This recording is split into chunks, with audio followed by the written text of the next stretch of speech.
Ani maqaan koo Tohir Jamar Ramatoon jedhama. Arraf present perfect tense kan jedhu ilaalla. Arraan tanee definition isaa haalaluu fakkaate mee haa ilaallu.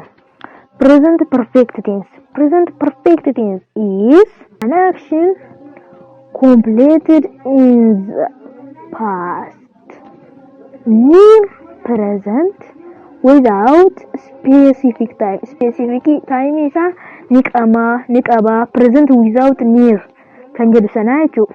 Amma isa lammaffaa irratti haaseenu inni lammaffaan ajajni lammaffaa maal jedha seetanii form or structure subject plus has or have plus V3 kan jedhu sana jechuudha. Amma kana keessatti inni kun generally ta'uu isaa akka beektanii fi isinitti himaa jechuudha. Welcome to Beekumsa Tube. And then arantana kan isin barsiisu present perfect tense. Ani maqaan koo Tohir Jamar Ramatoon jedhama. Arraf present perfect tense kan jedhu ilaalla. Arantana definition isaa haalaluu fakkaate mee haa ilaallu. Present perfect tense. Present perfect tense is definition is halalu gizidurammant. Present perfect is an action completed in the past, near present, without specific time. Specific time is niqaba present without near kan jedhu sana jechuudha. Amma isa lammaffaa irratti haaseenu inni lammaffaan ajajni lammaffaa maal jedha seetanii form or structure subject plus has or have plus V3 kan jedhu sana jechuudha. Amma kana keessatti inni kun generally ta'uu isaa akka beektanii fi isinitti himaa jechuudha.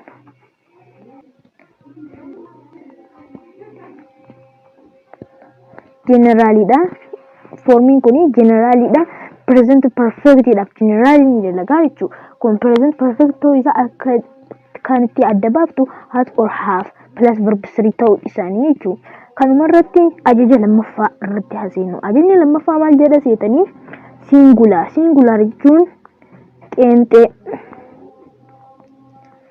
jechuudha. Qeenxee isaan kun immoo he, she, it plus has plus V3. Fakkeenyaaf V3 jechuun V1 isaa halalu V1 jechuun presentidha. Present simple presentidha fayyadama. Fakkeenyaaf kana jechuudha. V2 isaa immoo pastidha. Came past isaati. V3 immoo perfectidha jechuudha. V3 kan isa kana fudhannaa jechuudha. V3 isaa came kan jedhu kana fudhannaa jechuudha. Plus came kan jedhu kana jechuudha. Plural jechuun danuu jechuudha. Danuu jechuudha. Plural jechuun danuu jechuudha. I, we, you, they plus have plus V3 kan jedhu akkama akkanatti came kan fudhanne sanitti jechuudha. Amma karamti deemna usage. Usage isaa amma kana irratti faayidaa isaa jechuudha.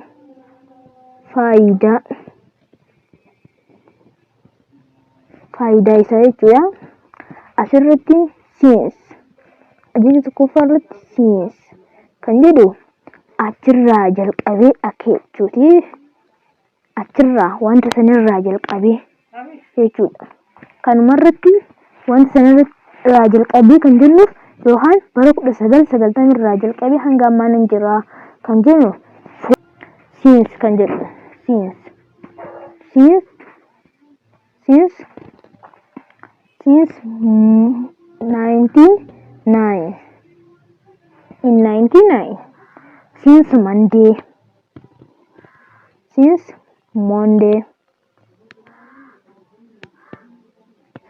Monday kan jedhu faana jiranii jechuudha. Asuma irratti ni fixannaa waa'ee since. Amma ajaja lammaffaa irratti haa deemnu.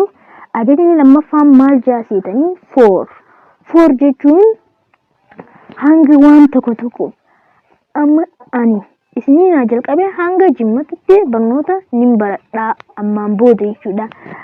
Bakka sanirraa jalqabee this of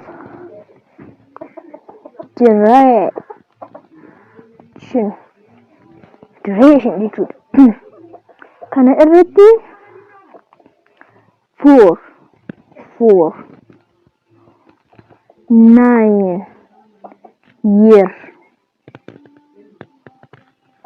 abbaan koo amata 9 Finfinnee jiraachaa ture. For ani amata 2 galamsoon ture.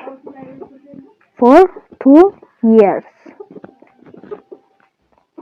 akkana jennee itti guutuu dandeenya jechuudha. Arraan tana barnoota keenya waa'ee simple perfect tense fixannee jirra. Kan biraa yoo jiraate gaafii yoo jiraate komentii irra na kaa'aa. Yoo haaraa taatan subscribe, share, copy link gochuun hin dagatinaa. Kanuma irratti fixannaa.